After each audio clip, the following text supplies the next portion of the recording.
¿ya? Hoy día lo que nos convoca a la pregunta de Antonia, más allá del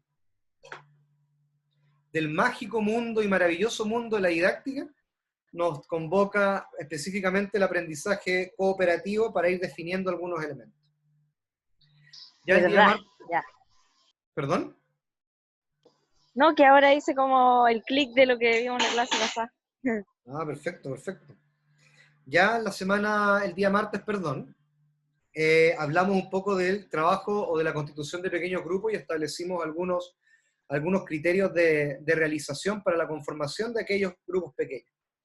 Hoy día nos vamos a dar cuenta que el aprendizaje cooperativo como estrategia también tiene aquellos elementos que son esenciales y que también se puede y se desarrolla a partir de grupos pequeños y por tanto vamos a ver incluso unos criterios o criterios adicionales a los que ya habíamos visto el día martes. ¿Ya? Hoy día, tal como señalaba la profesora Rosita, hoy día es el último día que nos conectamos sincrónicamente y por tanto, por lo que nos queda de la presentación, nos queda muy poco, así que seguramente vamos a terminar un poquito antes, a la 1:25, y eso nos va a permitir también favorecer y ocupar el tiempo de manera adecuada. Dicho eso, después de este pequeño stand-up, vamos a comenzar. Ya, aprendizaje cooperativo. Hoy día vamos a ver entonces aquellos fundamentos. Recuerdan el martes, que habíamos dividido esta presentación en 3 grandes partes.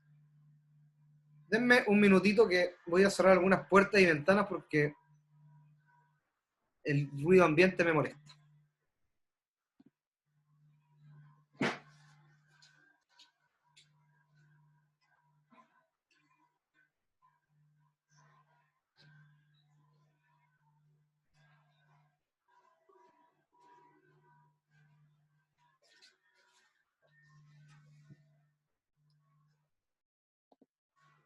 Cerré todas las puertas, todas las ventanas y se escucha igual de molesto el ruido. Bueno, no importa. Vamos a avanzar. Cuando hablamos para empezar a hablar de aprendizaje cooperativo, es importante entender de que el aprendizaje como tal tiene estructuras, ¿ya? Y conocemos, o algunas, o al menos, por ejemplo, el autor Velázquez, que habla mucho de aprendizaje cooperativo, nos dice que la estructura del aprendizaje puede estar dividida en un aprendizaje que es individual, que es competitiva y que es cooperativa. Cooperativa ya avanzando un poco en un tipo de aprendizaje que es de mayor complejidad, independiente del producto que nosotros podamos alcanzar. Si yo les pudiese preguntar a ustedes, ¿cuáles son, creen ustedes, aquellos elementos que van a caracterizar estas estructuras del aprendizaje? Cuando hablamos de individualista, competitiva, cooperativa, ¿qué las puede caracterizar?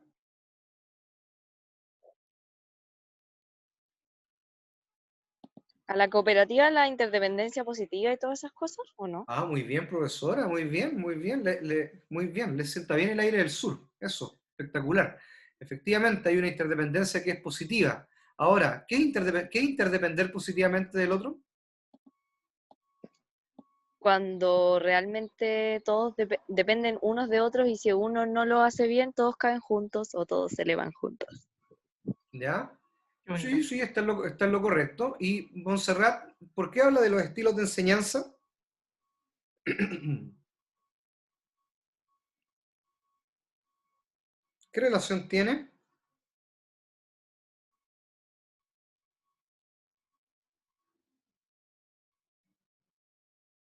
Vamos, Monse. Vamos, Monse.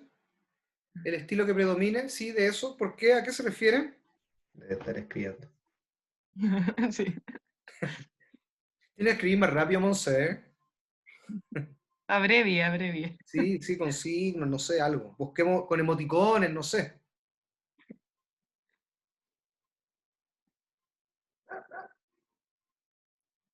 No puedo, estoy muy seguro. Ya. Bueno, ese emoticón lo dice todo. Sí, podríamos señalar también entonces, para ayudar ahí a la idea de Montserrat, que el aprendizaje cooperativo la estructura cooperativa del aprendizaje va a depender también o va a estar influenciada por el estilo de enseñanza que profesores o profesoras podríamos también implementar en nuestras clases.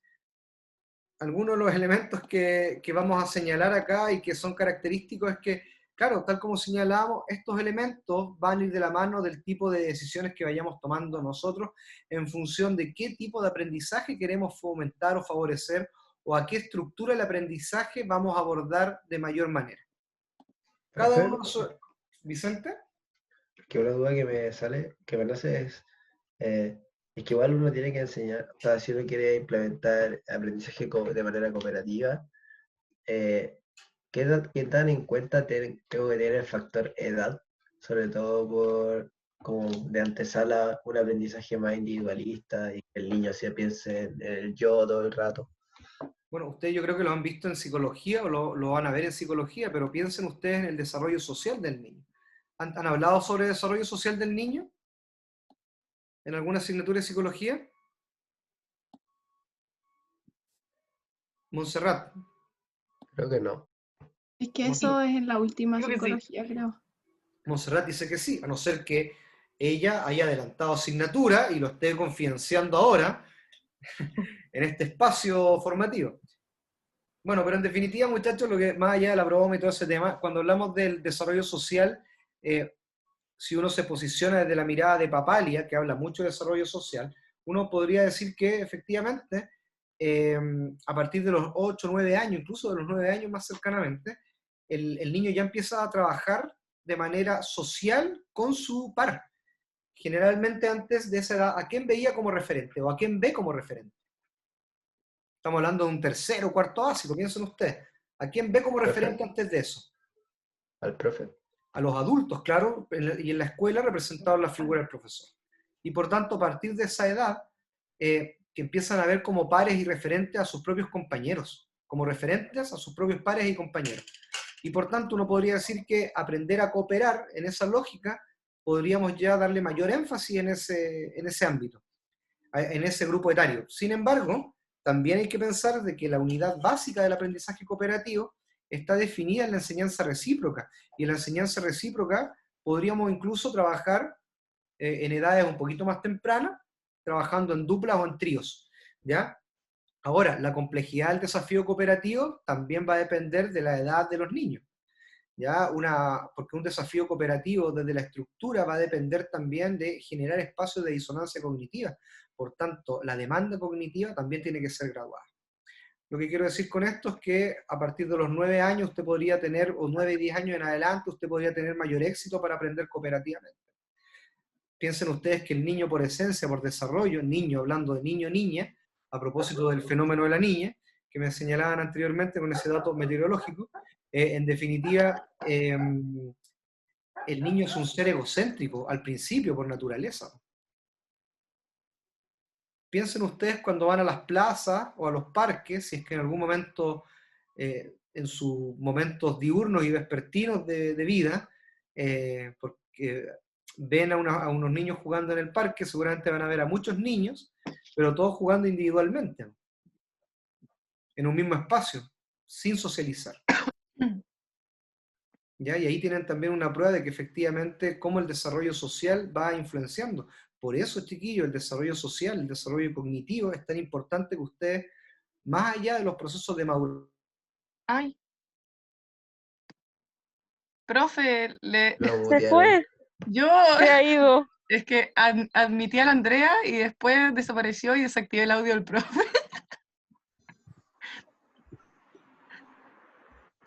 Ya, pues, profe. Me había mandado el mejor speech de la vida. Pero bueno, Perdón. eso, así con el aprendizaje cooperativo. Es que Cuando- desapareció la De Andrea. nuevo. ¿Cómo eso? De nuevo. Perdón. Que cuando hablamos de aprendizaje cooperativo, entonces es importante, chiquillos, que ustedes vayan articulando ya aquellos elementos del desarrollo social y el desarrollo cognitivo. ¿Por qué? Porque hoy día vamos a ver que el aprendizaje cooperativo va a depender, tiene una estructura en la lógica de la implementación, va a demandar disonancia cognitiva.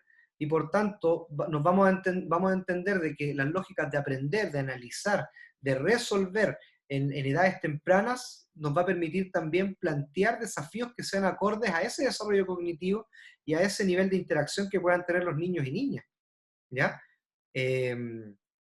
Y bajo mi perspectiva, creo que entender esa lógica es bastante interesante. Y por tanto también, fíjense ustedes, que previo a esas edades, uno generalmente cuando trabaja en educación preescolar o los primeros ciclos básicos, el tipo de tareas generalmente siempre son más individuales, ¿sí o no?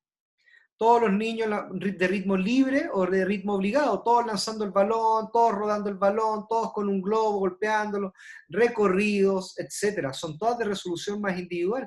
Y eso algo nos dice a partir del desarrollo social y cognitivo de los niños, además del desarrollo motriz, ¿ya? Veamos también entonces que cuando hablamos de una estructura competitiva del aprendizaje, lo que nos dice también acá es que efectivamente la gran diferencia es que a partir de la estructura cooperativa es que siempre va a haber un ganador. Y por tanto, de la lógica del ganador o el perdedor, no todos van a alcanzar el mismo objetivo trazado para la clase. Porque en definitiva va a haber uno que no alcanzó el propósito, ¿no? El que perdió, el perdedor. Y por tanto, en esa lógica, nada de cooperativo hay, pero eso no indica que no exista aprendizaje en la competencia, ¿ya? Estoy haciendo solamente las diferenciaciones con respecto a aprender o la estructura competitiva del aprendizaje con la estructura cooperativa. Profesor, pero Profesora. igual siento que en la estructura competitiva, como que el estudiante, la persona, está mucho más pendiente de ganarle al otro que de hacerlo bien o de aprender realmente, sino como de terminar el objetivo así, a veces sin entenderlo.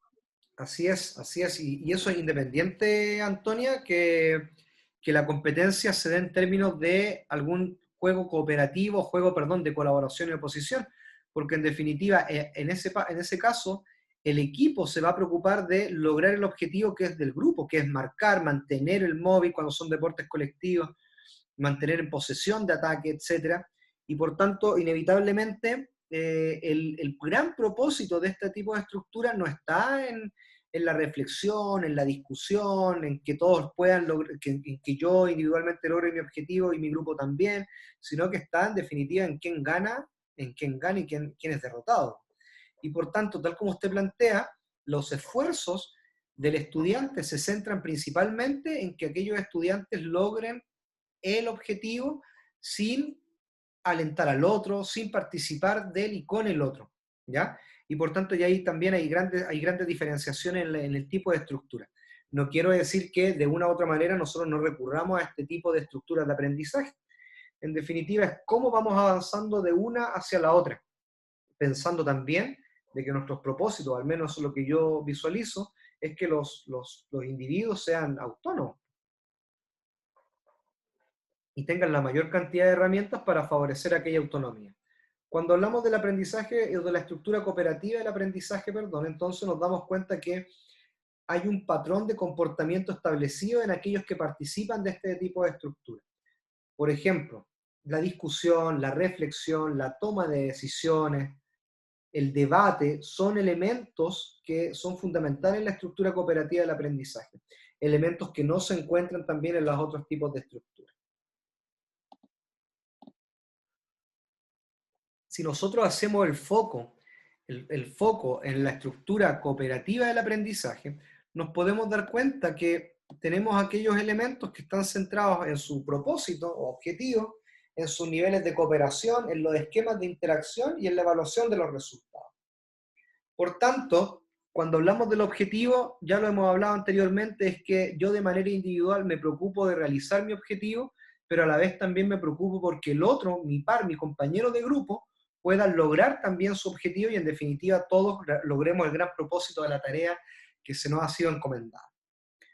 Cuando hablamos de niveles de cooperación, entendemos que el nivel de cooperación es alto, incluso intergrupal. ¿Qué significa que pueda ser un nivel de cooperación intergrupal? ¿En qué situaciones imaginan ustedes que puede haber una interacción intergrupal?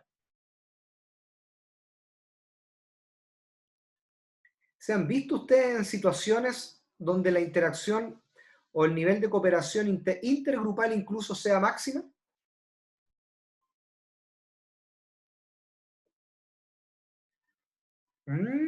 Qué bueno.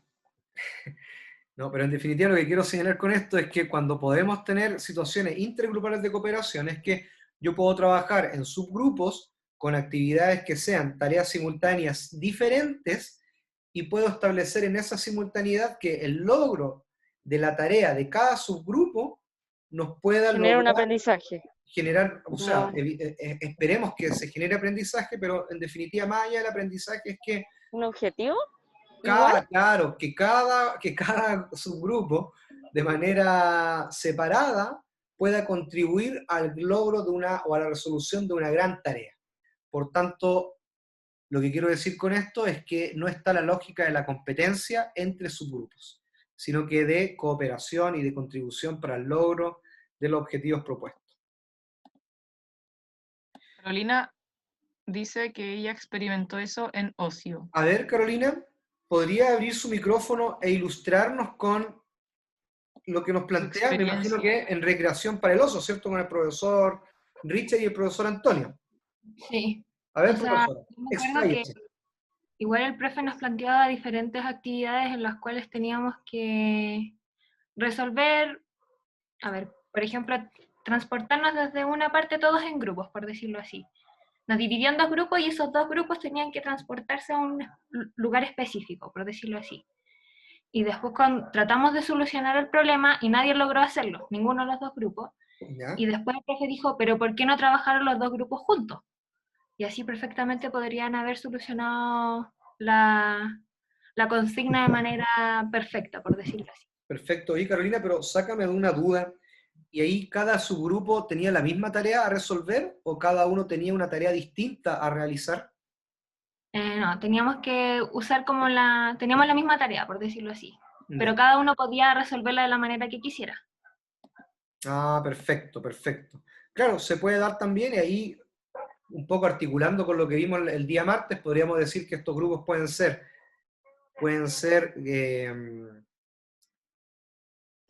de tareas simultáneas diferentes, insisto, o tareas simultáneas idénticas, y las formas de cooperación igual se van a dar. Cuando son tareas simultáneas idénticas, tal como usted lo ha planteado, claro, se da también esa lógica de la colaboración o la cooperación intergrupal. Cuando se dan, puede ser que a lo mejor el profesor Richard le haya dicho, ojo, este grupo, el grupo 1, va a resolver una parte de la tarea, es decir, este grupo se hace responsable hasta el procedimiento C, por ejemplo, y el otro grupo va a ser responsable del procedimiento D al F. Seguramente al unir la resolución de ambos procedimientos para ambos grupos, nos encontramos también con un tipo de aprendizaje de tareas simultáneas diferentes, pero también bajo la lógica del aprendizaje cooperativo, intragrupal incluso, ¿ya? Por tanto, se pueden dar una serie de situaciones. Les señalo esto para que vayan articulando también un poco la organización de los grupos pequeños. Cuando hablamos también de esquemas de interacción, los esquemas de interacción también se dan incluso en cómo voy a favorecer o de qué manera voy a contribuir para que mi par logre el éxito de la tarea que le correspondió realizar y logre el objetivo. Por otro lado, también esos esquemas de interacción, ya lo vamos a ver en láminas siguientes, se pueden dar incluso a nivel de compartir aquellos materiales que son en común y que les van a permitir mejorar el desempeño de mis compañeros, de mis integrantes del grupo. Y esto es muy importante porque hacemos, bueno, acento basado tanto en el progreso individual como en el grupal. ¿Qué pistas nos da esto? Desde la evaluación del resultado. Es decir, ojo, centrémonos también en lo grupal, pero también en lo individual. ¿Qué característica nos viene entonces a determinar del aprendizaje cooperativo esa consigna cuando hablamos de resultados, de la evaluación del resultado?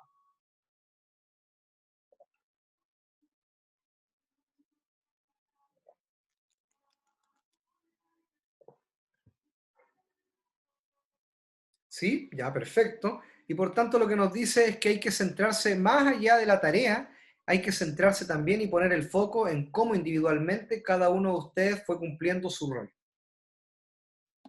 ¿Ya?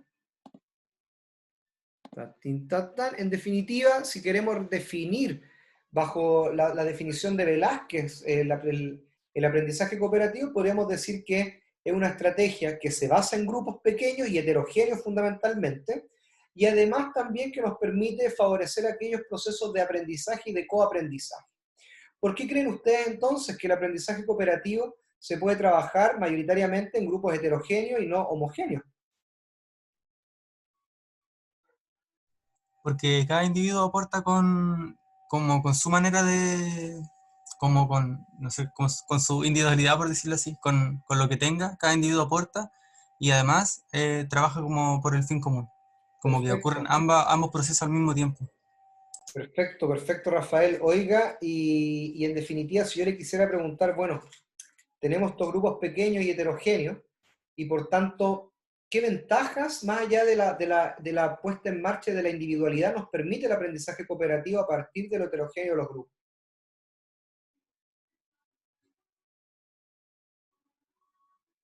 Pensando también, Rafael, en el propósito que tiene la estructura cooperativa del aprendizaje. No sé, profe, me perdí un poquito El con la conocimiento pregunta. más, como la cercanía podría ser. Ya, sí, sí, puede ser que además también lo heterogéneo va a Aló. permitir también establecer otros niveles más allá del nivel de habilidad y capacidad motriz que pueda tener el estudiante y ponerlo a prueba, sino que, tal como plantea Antonia, va a favorecer a que otros elementos también mucho más vinculados a lo valórico, a lo actitudinal. ¿Ya? Y por Profesor, tanto, profesora, es que en el grupo de práctica igual veíamos que se hacía como mucho más la interacción cara a cara y eso hacía que se generara como que sí o sí iba a haber más comunicación entre los pequeños grupos. claro, y cuando hablamos de pequeños grupos también, o para el aprendizaje cooperativo, esa es una de las premisas, que el propósito está acá, es que el estudiante sea capaz de resolver, pero a partir del debate, de la discusión y de la confianza que tengamos con respecto al desempeño del otro, ¿ya? Y cómo yo voy a confiar en el otro, entendiendo que su desempeño repercute en el mío también. Otros elementos también que hay que establecer acá es que no por el hecho de trabajar en grupo voy a trabajar cooperativamente, ¿ya? Y seguramente ustedes ya se han dado cuenta cuando presentan, hacen alguna presentación, entregan un trabajo, no necesariamente estoy trabajando cooperativamente en ello, ¿ya? Profe, no sé si lo que había preguntado antes iba como a que además de cumplir los objetivos motriz y todo esto, es como cosas actitudinales como valorar la diversidad, por ejemplo, o hacer ciertos cuestionamientos. Por ejemplo, si la otra persona con la que estoy trabajando es muy distinta a mí y me llega a molestar eso, por qué me molesta eso? ¿O cómo puedo resolver como esa situación? Quizás como un nivel más complejo de aprendizaje. Sí, yo me olvidé la pregunta que hice, pero en definitiva es una respuesta que estaba esperando. Claro, porque a la larga, cuando yo establezco este grupo de heterogeneidad, imagínense nosotros fuésemos todos iguales, tuviesen los mismos intereses, el mismo nivel de habilidad, el mismo nivel de capacidad, sería muy fome en la discusión, pues estaríamos siempre de acuerdo, ¿cierto? Y por tanto, si tenemos el mismo nivel de afinidad, el nivel de crítica o autocrítica que yo podría realizar va a ser mínimo. En cambio, la heterogeneidad nos permite eso, la aceptación tanto individual como la tolerancia también a partir de la resolución del desempeño del otro, ¿ya? Cuando hablamos de aprendizaje cooperativo, en este esquema se proponen los 5 pilares o componentes esenciales de esta estrategia de aprendizaje cooperativo. ¿Ya? Vamos a ir viendo cada una de ellas, pero lo que les podría señalar es que tanto la interrelación positiva, la interacción promotora, la responsabilidad personal son elementos fundamentales en el aprendizaje cooperativo, en cuyos diseños de tareas que ustedes puedan proponer y en cuyo diseño de desafíos cooperativos no deben faltar el relevar estos elementos en cada uno de ellos, porque a la larga se tienen que intencionar estos aspectos. Cuando hablamos de una interrelación que es positiva, generalmente esta interrelación que señalaba Antonia anteriormente, tiene que ver con esa capacidad de interactuar que tenemos cada uno de nosotros dentro de un grupo. Pero esta capacidad de interactuar se puede intencionar y la podemos intencionar nosotros como profesores y profesoras. ¿A partir de qué? De estos tipos de interdependencia. ¿Ya? La interrelación positiva tiene que ver un poco con favorecer aquella interacción y relación entre los participantes de un grupo. Pero insisto, eso se va a lograr o se puede lograr a partir de cómo nosotros vamos planteando los tipos de interdependencia que se señalan acá en la presentación. ¿Por qué eso es importante? Porque a la larga no solamente tenemos un aprendizaje individual, sino que también hay un aprendizaje que es grupal, colectivo, del grupo. En la tabla siguiente nos vamos a dar cuenta que cómo se definen cada uno de estas interdependencias. Cuando hablamos de objetivos, por tanto, es bien sencillo, es que si yo tuviese una tarea en particular a realizar, tengo que cumplir con un objetivo en particular.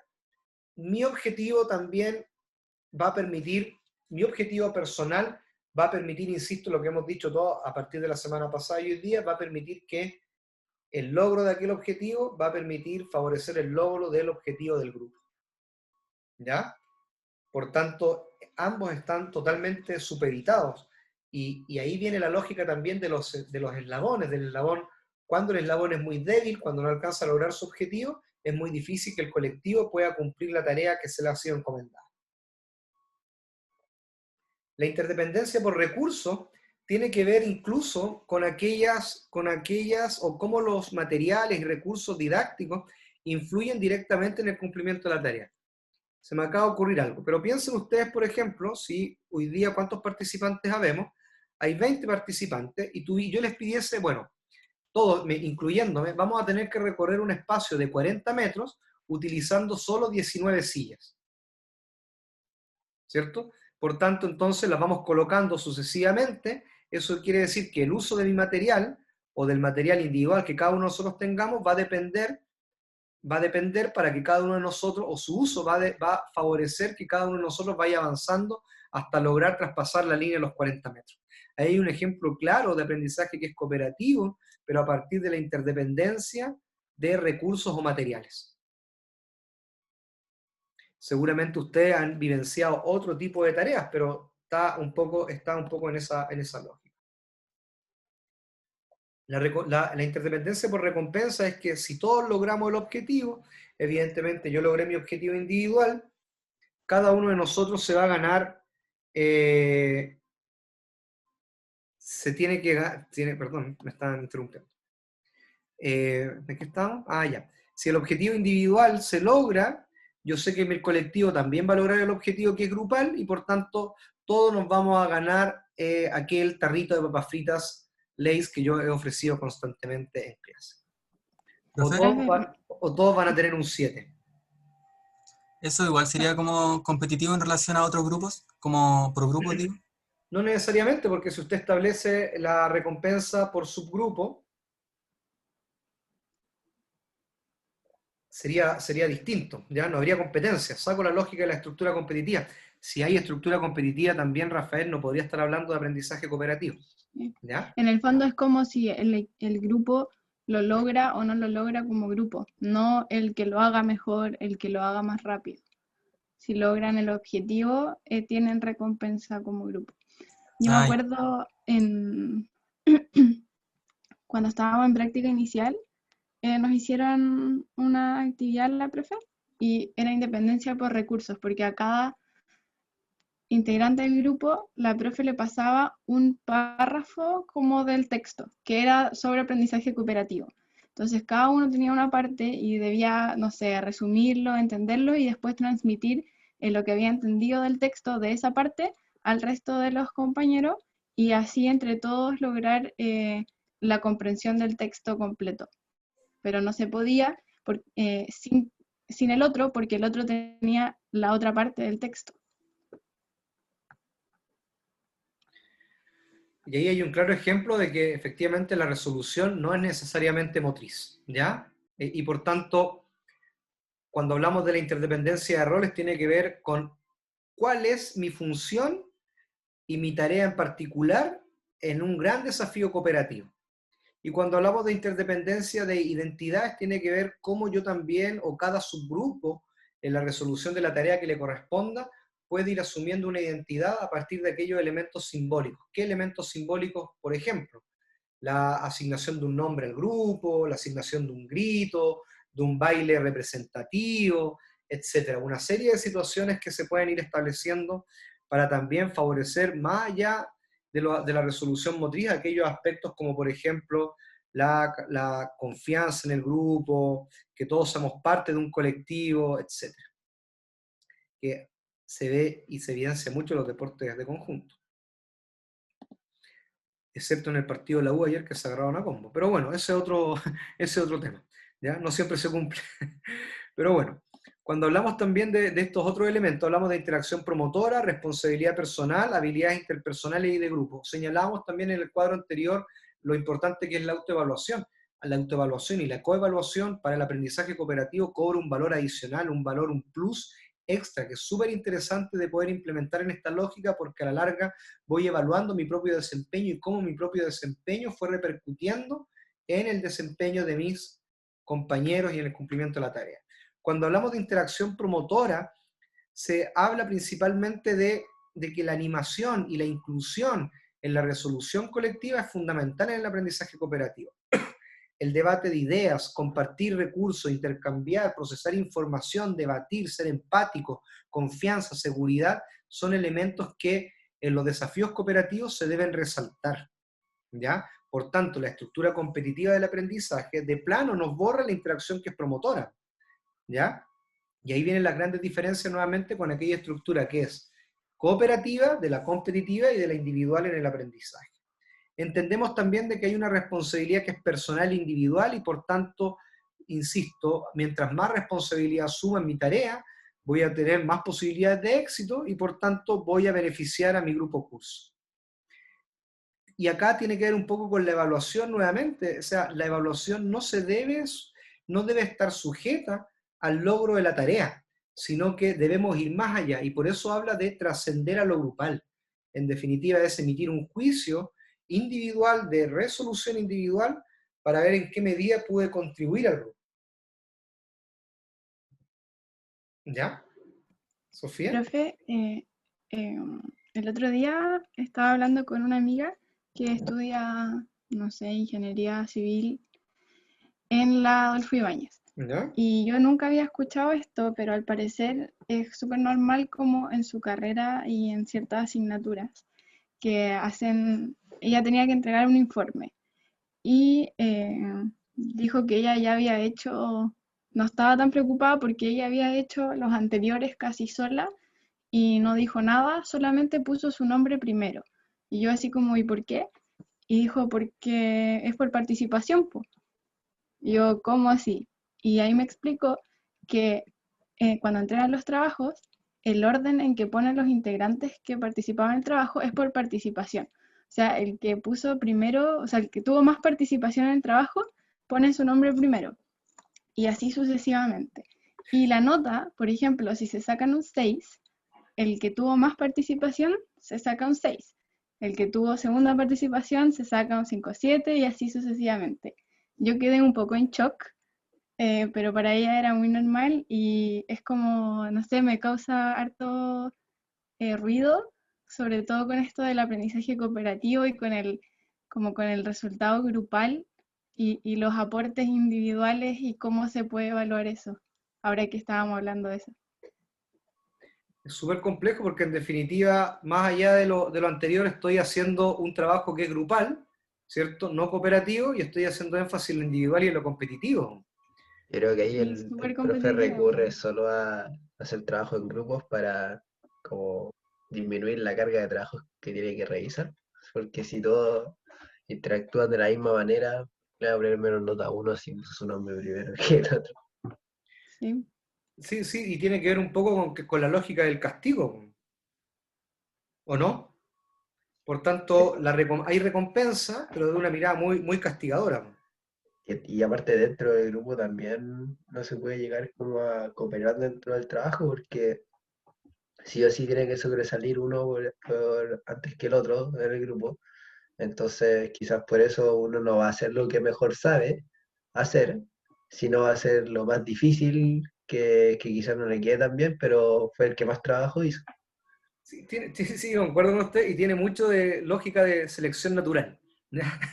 Y eso ya es complejo, ¿cierto?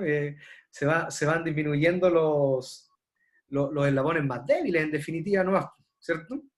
Y por tanto, Igual. esos elementos son complejos de poder trazar y de poder plantear cooperativamente una tarea, ¿no? Se pierde también toda la lógica de la responsabilidad personal.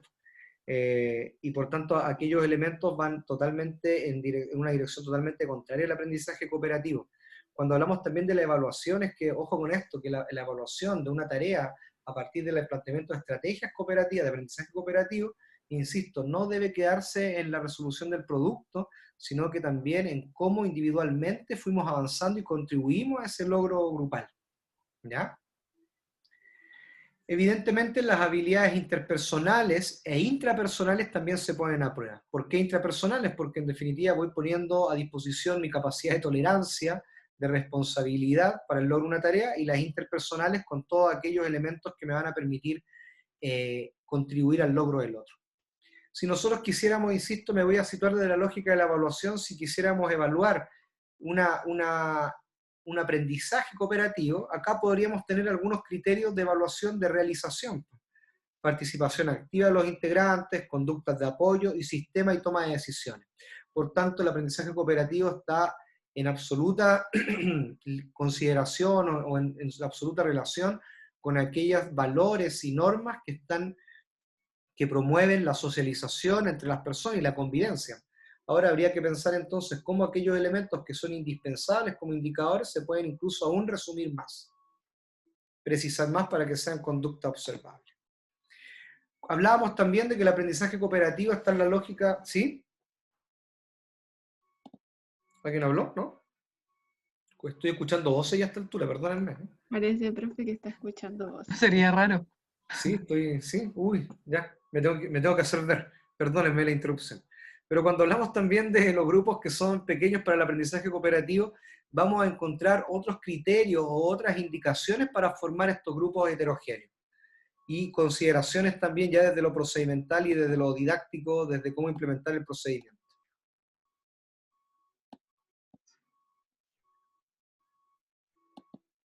Cuando hablamos de estos elementos también, podríamos decir que aquella conformación de los grupos, insisto, a partir de la pregunta de Vicente, va a depender de la edad de los estudiantes, de las experiencias que posean y de los objetivos de clase y las tareas que nosotros podamos plantear. Por otro lado, lo que nos dice la literatura que promueve el aprendizaje cooperativo es, ojo, que mientras menos experiencia tengan los participantes, ojalá disminuir la cantidad de integrantes. Y ahí hablamos también en menos experiencia, partir con duplas o tríos. Una base del aprendizaje cooperativo en esa lógica es la enseñanza recíproca que ustedes ya vieron en la lógica de los estilos de enseñanza.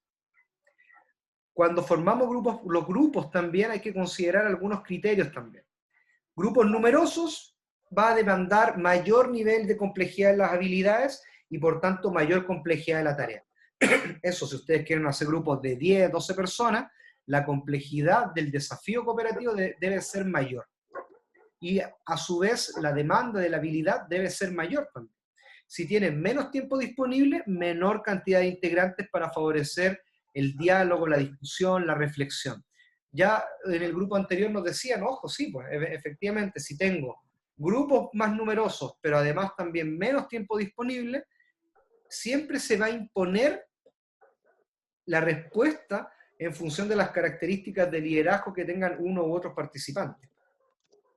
Menor cantidad de materiales, menor cantidad de integrantes para favorecer también aquella interacción promotora e interdependencia de recursos y de objetivos.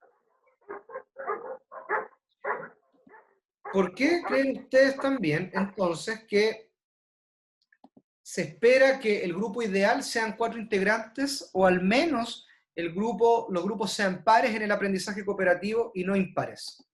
¿A qué creen que se debe eso, según o a partir de todo lo que hemos hablado?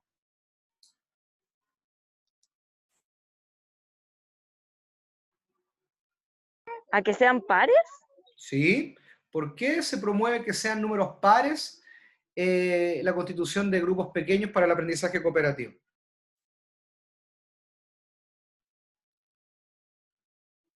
Porque se va trabajando de a 2, 2, 2 y van compartiendo entre 2 y así nadie nunca queda solito. Ya, Entre los mismos grupos pequeños. Sí, partimos de Si la son base 4. que efectivamente hay que cooperar. Pero ¿por qué yo les sugeriría a ustedes que hagan números pares y no impares en definitiva? ¿Por qué creen ustedes? Pensando en el propósito del aprendizaje cooperativo. Profe, yo creo, pero en verdad no sé si está bien, Dale, Jairo. que puede ser por la toma de decisión. Quizás si hay una cantidad de alumnos impares, va a costar como, o sea, Uy, iba bien. Ah, va perdió a haber quizá una contacto. mayoría. ¿Qué cosa? Justo se le cortó. No Ah, fue Rosita, no fue Rosita que cortó el audio, ojo. que cuando, si son pares, van a poder, y hay diferencia de opiniones, sí o sí van a tener que todos ponerse de acuerdo en caso de un empate, si hay alguna. Justo alcanzó, muy bien. Esa es la respuesta. Bien, Jairo. Sí, efectivamente, usted tiene razón. Y en cambio, si hay un número impar, siempre la mayoría se va a tomar una decisión por la mayoría. En cambio, el aprendizaje cooperativo te dice, no, números pares para que efectivamente partamos de la premisa que todos tienen que debatir, discutir, reflexionar y tomar la decisión en conjunto. Bien, Jairo, muy bien. Ahí, a duras penas con los medios sacó la respuesta, pero excelente, muy bien. ¿Ya? Cuando hablamos de la distribución de los grupos, ya sabemos que tenemos grupos que son homogéneos y grupos heterogéneos. Grupo heterogéneo lo he destacado porque se espera que ojalá sean grupos heterogéneos para el aprendizaje cooperativo. Cuando hablamos de la agrupación de los estudiantes, tenemos agrupación libre, ustedes ya lo saben, por afinidad, o libres con algunas restricciones. Por ejemplo, todos los estudiantes, fórmense libremente, pero debe haber uno con el pelo rosado, qué sé yo. Listo, hay una restricción. Uno que mida 1,70 m, entre 1,70 m y 1,90 m, listo. Bueno, hay una restricción. Tenemos también grupos de profesores, o los profesores pueden formar aquellos grupos también a partir de criterios de homogeneidad. En definitiva, la homogeneidad va a estar restringida a criterios que nosotros podamos establecer. Homogéneo grupo en función de un mismo sexo, en función de un mismo rendimiento escolar, etc. Cuando hablamos de la agrupación distribuida y estratificada, se refiere a que yo podría decir combinar niveles de rendimiento, no de rendimiento fundamentalmente. Hablábamos en el grupo anterior, podríamos decir ya, el grupo curso vamos a tener los siguientes criterios, todos los estudiantes de 6.5 a 7 en promedio general, un grupo de 6 a 6.4, otro grupo, y así sucesivamente. Y luego para formar los grupos más pequeños, yo les podría decir ya, necesito un integrante del grupo grande de 6.5 a 7, otro de 6 a 6.4, y así sucesivamente, y voy formando un subgrupo. Usted podría también estratificar cada uno de los grupos, si lo hace en el colegio, para la alianza, podría decir, ya, uno del sexto A, otro del quinto B, otro del séptimo D, y el otro del octavo J, ¿ya? Por ejemplo, y podría formar pequeños grupos en función de esa estratificación de nivel. Ahí tiene dos niveles, por curso, por nivel de enseñanza, evidentemente por edad, y ahí va formando también distintos criterios de estratificación. Los grupos formados al azar al puro, cada uno listo, no sé, a la señal, los que estén más cercanos forman grupos, o en base a una preferencia común. Todos los que se juntan en un mismo grupo, por ejemplo, no sé, por los que hayan visto La Casa de Papel, al menos uno, los otros la Dark, y los otros, no sé, pues, Vikingos, no sé, qué sé yo, alguna serie. Pero puedo ir hasta, estoy dando todos mis intereses televisivos. Ya no voy a hablar de reality show porque fui cuestionado anteriormente, pero voy a dejar los reality show alejados de mi criterio de preferencia. ¿Ya? No. Cuando hablamos de la duración de los grupos, también es un elemento a considerar en el aprendizaje cooperativo, que va a depender, insisto, del tipo de tarea que usted plantee, de los objetivos que tenga para la clase y de las capacidades y habilidades que tenga el estudiante. La duración de los grupos se refiere a cuánto estos van a permanecer en el tiempo, y si hacemos la relación con lo que vimos el día martes, podríamos decir que esa duración en el tiempo está relacionada directamente con si son grupos flexibles o totalmente o parciales o estables. Acá la estabilidad va a depender de la tarea cooperativa o del objetivo o propósito cooperativo que nosotros establezcamos. Ya veíamos anteriormente incluso que una menor cantidad de integrantes va a demandar menor complejidad o de habilidades que nosotros podemos poner a disposición. Por tanto, cuando hablamos de grupos informales para el aprendizaje cooperativo, podríamos señalar que en duración de tiempo eso nos va a durar una tarea en particular, o un par de tareas en particular, o incluso una clase. Pero en definitiva se estipula o se promueve ahí el aprendizaje heterogéneo o a partir de grupos heterogéneos. Los grupos formales y los grupos de base son mucho más duraderos en el tiempo, en la conformación de los integrantes del grupo. Para ir finalizando el aprendizaje cooperativo tiene distintas modalidades. Ya el juego cooperativo incluso también es cooperativo en su lógica, pero la diferencia, y acá viene un poco lo que plantea Rafael anteriormente, es que hay una característica de competición, ¿ya? Hay una característica de agón, ¿ya? Y por tanto, en esa lógica, no cumple 100% o no es aprendizaje cooperativo a tal punto, cuando está la lógica de oponer. Vamos a hablar de descubrimiento compartido y del piensa, comparte y actúa. Pero para eso también hay que recordar que cuando hablamos de este aprendizaje cooperativo, la corresponsabilidad es un elemento esencial y por tanto aquellos elementos van a depender de cómo nosotros vayamos planteando las tareas en cada una de las clases. El piensa, comparte y actúa es una estrategia es una estrategia del aprendizaje cooperativo y que tiene el siguiente proceder. Primero parte de la lógica de un desafío cooperativo. Piensen ustedes, vayan viendo ustedes en su rol de profesor cómo podrían implementar el piensa y comparte y actúa. Pero, por ejemplo, la misma situación que planteamos en el grupo anterior, tenemos un grupo de 6 integrantes, la tarea es en 2 postes colocar una cuerdita y un aro vertical, y por tanto los 6 integrantes, típica tarea cooperativa, deben avanzar con desafío cooperativo, deben pasar todos al otro lado, por dentro del aro, sin tocarlo, sin botarlo, etc. Imaginemos que en el grupo va a estar Jairo, la Carla Fernández, me imagino que con Gonzalo, la Silvana, Vicente y Pilar. Grupo al azar, puro, ya en la constitución del aprendizaje. No sé si hay 6. Bueno, si no hay 6, Saúl, el número 6. Y el desafío cooperativo ya se los planteé y por tanto la primera tarea o la indicación es que cada uno de estos 6 compañeros que he nombrado debe buscar una resolución cognitiva individual.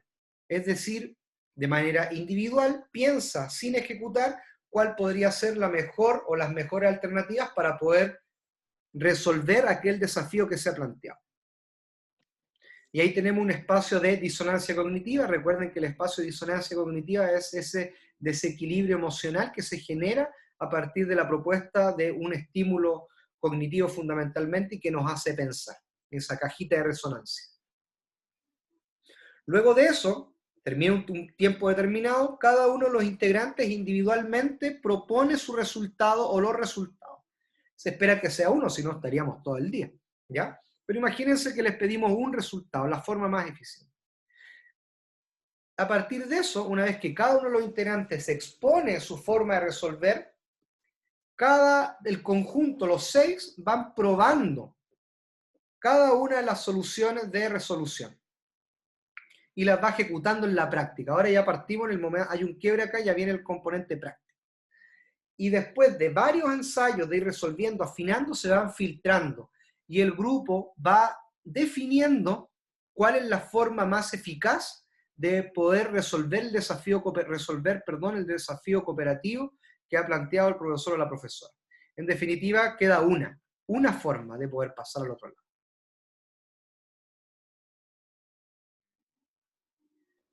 Es muy sencillo, tiene un procedimiento muy metódico de poder aplicar y a la larga también es muy interesante cuál es la discusión que se va planteando. Acá el rol del profesor es más bien descentralizarse la resolución y guiar un poco el proceso para que cada uno de los estudiantes y el grupo, en definitiva, vaya cumpliendo cada una de las etapas. ¿Alguien tiene alguna duda, inquietud con respecto a eso? Sí, profe, es que entonces van probando y luego deciden cuál fue la mejor. Así es, así es. ¿Y por qué no luego de exponer individualmente los resultados, se ponen de acuerdo, como ya a conocer la opinión de las demás personas, en una opción solamente, que sería la mejor, y de ahí ejecutarla? No, porque en definitiva también tienen que pilotearla motrizmente. ¿Sí? Esto es de resolución motriz, ¿ya? Y por tanto... Ensayo y error también. Claro, y por tanto, a partir de la práctica, se va definiendo también cuál es la mejor forma. Yo la podría plantear muy lindo en el papel, pero seguramente es totalmente compleja de realizar y pierde sentido también entonces como respuesta o ya no cumple la condición de que sea eficaz para poder implementarla. Claro, eso quería ver igual, como que de esta forma que está planteado acá sería como más significativo igual, ¿o no? Así es, así es.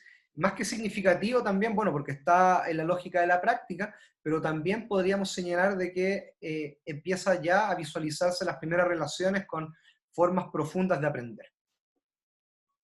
¿Ya? Tiene que haber un momento de práctica, Rafael, si no, desde la lógica, desde la educación física, pierde sentido. ¿Ya? De hecho, me acuerdo en el mechoneo, cuando entramos a la U con el profe Richard, que nos hicieron actividades. ¿Bicho arriba, bicho abajo o la tarantulita? ¿Qué hicieron con Richard? No, una de a formar, eran dos grupos diferentes que no tenían nada que ver entre sí, pero era con una cuerda, formar un círculo. Y creo que tenían que hacer que una persona caminara por encima de la cuerda, mientras todos los otros tomaban la cuerda, tenían contacto con la cuerda y no podía tocar el suelo.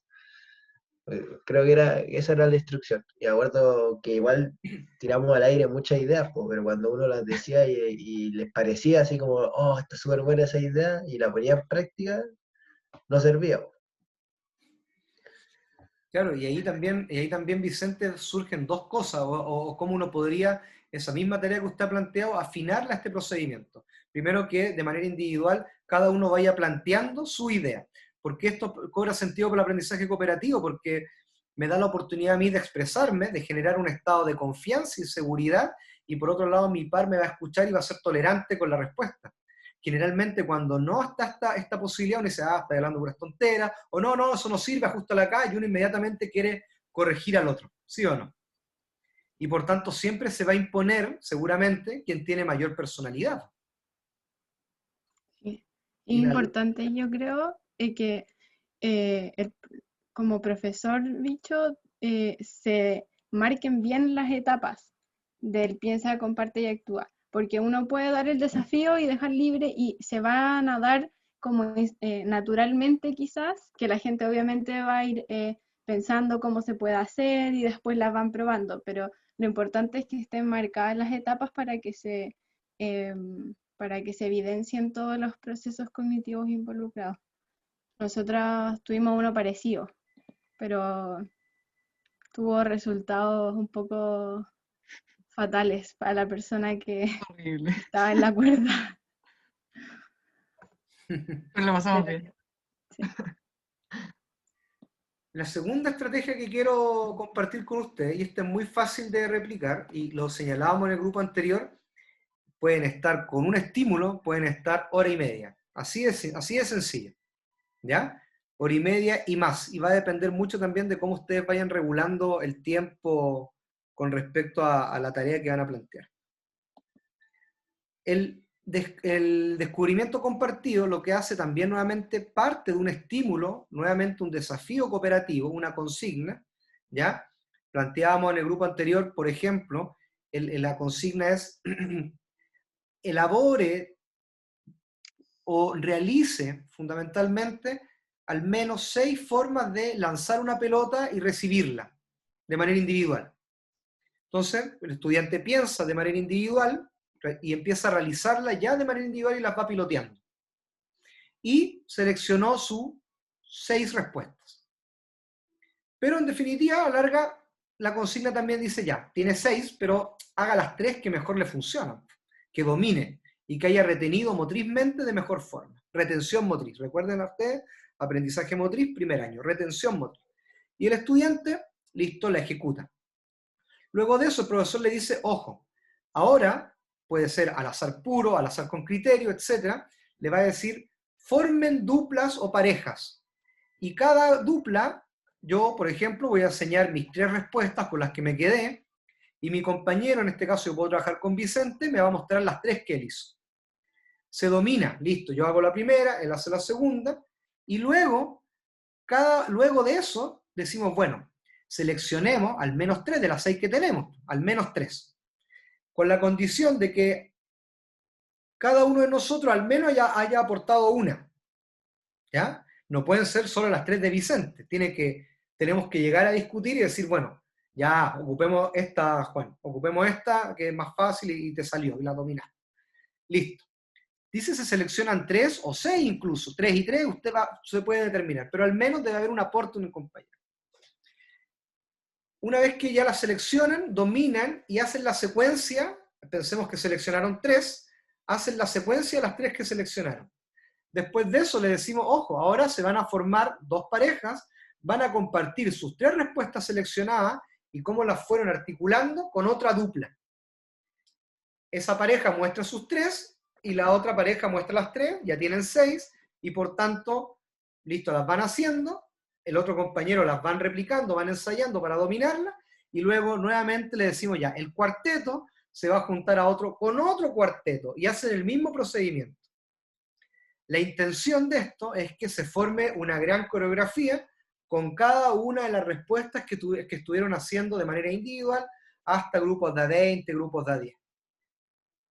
26, qué sé yo. Nosotros lo hemos hecho esto y hay infinidad de tareas y por tanto la idea es que en la muestra grupal, en la muestra general, global, cada integrante pueda dominar la realización de la secuencia que fue formando a partir de las 3 respuestas que se fueron seleccionando. ¿Ya? Y por tanto eso va a implicar una gran cantidad de respuestas que se fueron armando en una sola coreografía. Se suele utilizar coreográficamente.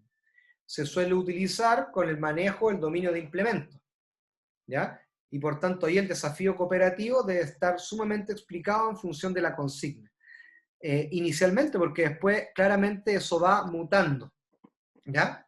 Pero evidentemente esto se va manejando en el tiempo y usted podría decir ya no solamente en cuartetos, sino que inmediatamente en grupos de 8. Pero eso le va adosando mayor complejidad. Siempre el grupo tiene que ir entregando entre 3 y 6 respuestas, mínimo seleccionando al menos 3, para que se puedan ir traspasando entre grupo que se va integrando. Esto tiene un alto componente en el capital social en función de cómo uno individualmente fue cooperando y contribuyendo al logro de la tarea final. Reflexiones finales con respecto al aprendizaje profundo y significativo. ¿Cómo se relacionan estas con el aprendizaje cooperativo? Bajo su perspectiva.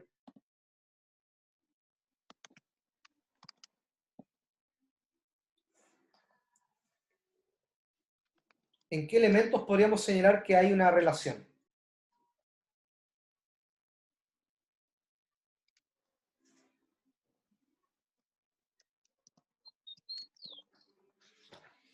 ¿Será ¿Con la el implementación? cooperativo? ¿Perdón, Vicente? ¿Con el cooperativo? Sí, esos 2 elementos con el aprendizaje cooperativo. ¿Cómo se relacionan estos 3 tipos de aprendizaje? ¿O con esta estrategia de aprendizaje cooperativo?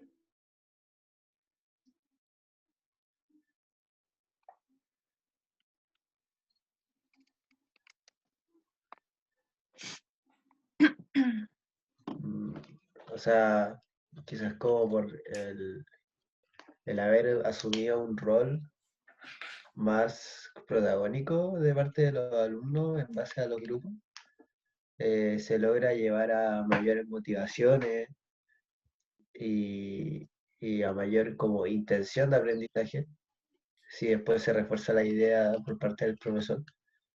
Entonces, como es un aprendizaje más no impuesto, sino que como autopropulsado, con los mismos pares, y llega a ser significativo. Así es, y además también veíamos que puede ser profundo, porque además también se genera esta interdependencia, interrelación. Sabemos que uno aprende mejor con el otro y del otro, sobre todo cuando son pares, y por otro lado también se destacan aquellos elementos intrapersonales que van a permitir contribuir al logro del objetivo para el grupo, para el colectivo. Por tanto, el aprendizaje cooperativo favorece también aprender profundamente. Rosita, usted algo señalaba con respecto a la iniciación deportiva en el grupo anterior. Si lo Sí, puede repetir, por favor. idealmente plantear tareas en donde podamos ir no sé si como que el niño logre conocerlas, pero sí que se craneen todos estos temas que tienen que ver con las estrategias, con los principios generales de juegos de los deportes, porque generalmente o pasa mucho que el deporte es enseñado siempre de una forma, entonces, ¿por qué no enseñar esa parte del deporte, la parte en donde es como la más compleja cognitivamente, de esta forma? quizás podemos plantear, no sé, ¿cuál es la mejor forma de poder ejecutar, no sé, una marca, qué sé yo, cómo poder distribuirlo? Entonces cada uno puede pensar su forma, poder discutirla en grupo y poder llegar al objetivo común. Y ahí un poco ir como como diferenciando lo que es principio general de juego, que se va a ver más adelante, ya sabemos lo que es estrategia y táctica, entonces también pensar un poco que el deporte puede ser enseñado desde desde esta lógica un poco más cooperativa.